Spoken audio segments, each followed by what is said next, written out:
27ஆம் அதிகாரம். யோசேப்பின் குமாரனாகிய மனாசேயின் குடும்பங்களில் மனாசேயின் குமாரனாகிய மாகீரின் மகனான கிலியாத்துக்குப் பிறந்த ஏபேருக்கு புத்திரனாயிருந்த செலோப்பியாத்தின் குமாரத்திகளாகிய மக்லாள், நோவாள், ஒக்லாள், மில்காள், திர்சாள் என்பவர்கள் வந்து ஆசரிப்பு கூடார வாசலிலே மோசேக்கும் ஆசாரியனாகிய எலெயாசாருக்கும் பிரபுக்களுக்கும் சபை அனைத்திற்கும் முன்பாக நின்று, எங்கள் தகப்பன் வனாந்திரத்தில் மரணமடைந்தார். அவர் கர்த்தருக்கு விரோதமாக கூடின கோராகின் கூட்டத்தாரில் சேர்ந்தவர் அல்ல. தம்முடைய பாவத்தினாலே மரித்தார். அவருக்கு குமாரர் இல்லை. எங்கள் தகப்பனுக்கு குமாரர் இல்லாததினாலே அவருடைய பேர் அவருடைய வம்சத்தில் இல்லாமல் அற்றுப்போகலாமா? எங்கள் தகப்பனுடைய சகோதரருக்குள்ளே எங்களுக்கு காணியாட்சி கொடுக்க வேண்டும் என்றார்கள். மோசே அவர்களுடைய நியாயத்தை கர்த்தருடைய சந்நிதியில் கொண்டு போனான். அப்பொழுது கர்த்தர் மோசேயை நோக்கி, செலோப்பியாத்தின் குமாரத்திகள் சொல்லுகிறது சரிதான்.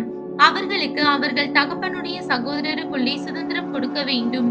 அவர்கள் தகப்பன் பின் வைத்த சுதந்திரத்தை அவர்களுக்கு கிடைக்கும்படி செய்வாயாக.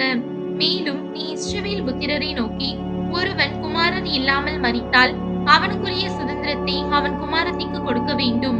அவனுக்கு குமாரத்தையும் இல்லாதிருந்தால் அவனுக்குரிய சுதந்திரத்தை அவன் சகோதரருக்கு கொடுக்க வேண்டும். அவனுக்கு சகோதரரும் இல்லாதிருந்தால் அவனுக்குரிய சுதந்திரத்தை அவன் தகப்பனுடைய சகோதரருக்கு கொடுக்க வேண்டும். அவன் தகப்பனுக்கு சகோதரர் இல்லாதிருந்தால் அவனுக்குரிய சுதந்திரத்தை அவன் வம்சத்திலே அவனுக்கு கிட்டின உறவின் முறையானுக்கு சுதந்திரமாக கொடுக்க வேண்டும். இது கர்த்தர் மோசேக்கு கட்டளையிட்டபடியே இஸ்ரவேல் புத்திரருக்கு நியாய விதி பிரமாணமாய் இருக்க கடவது என்று சொல் என்றார்.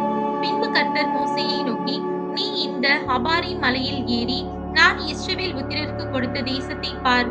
நீ அதை பார்த்த பின்பு உன் சகோதரனாகிய ஆரோன் சேர்க்கப்பட்டது போல நீயும் உன் ஜனத்தாரிடத்தில் சேர்க்கப்படுவாய்.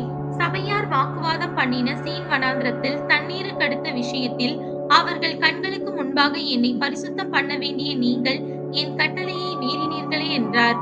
இது சீன் வனாந்திரத்தில் காதேஸ் ஊர் அருகே உண்டான மேரிபாவின் தண்ணீருக்கு அடுத்த காரியமே.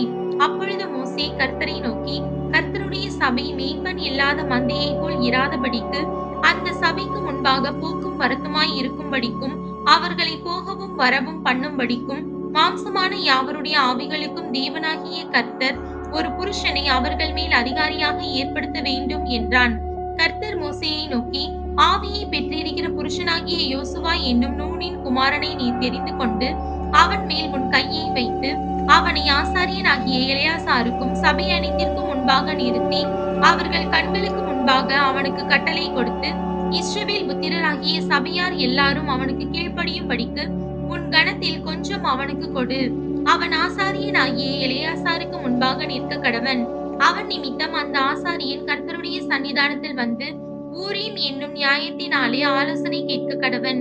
அவருடைய கட்டளையின்படியே அவனும் அவனோட கூட இஸ்ரவேல் புத்திரராகிய சபையார் எல்லாரும் போகவும் அவருடைய கட்டளையின்படியே வரவும் வேண்டியது என்றார். மோசே தனக்கு கர்த்தர் கட்டளையிட்டபடியே யோசுவாவை அழைத்து கொண்டு போய் அவனை ஆசாரியனாகிய எலெயாசாருக்கும் சபை அனைத்திற்கும் முன்பாக நிறுத்தி அவன் மேல் தன் கைகளை வைத்து கர்த்தர் தனக்கு சொன்னபடியே அவனுக்கு கட்டளை கொடுத்தான்.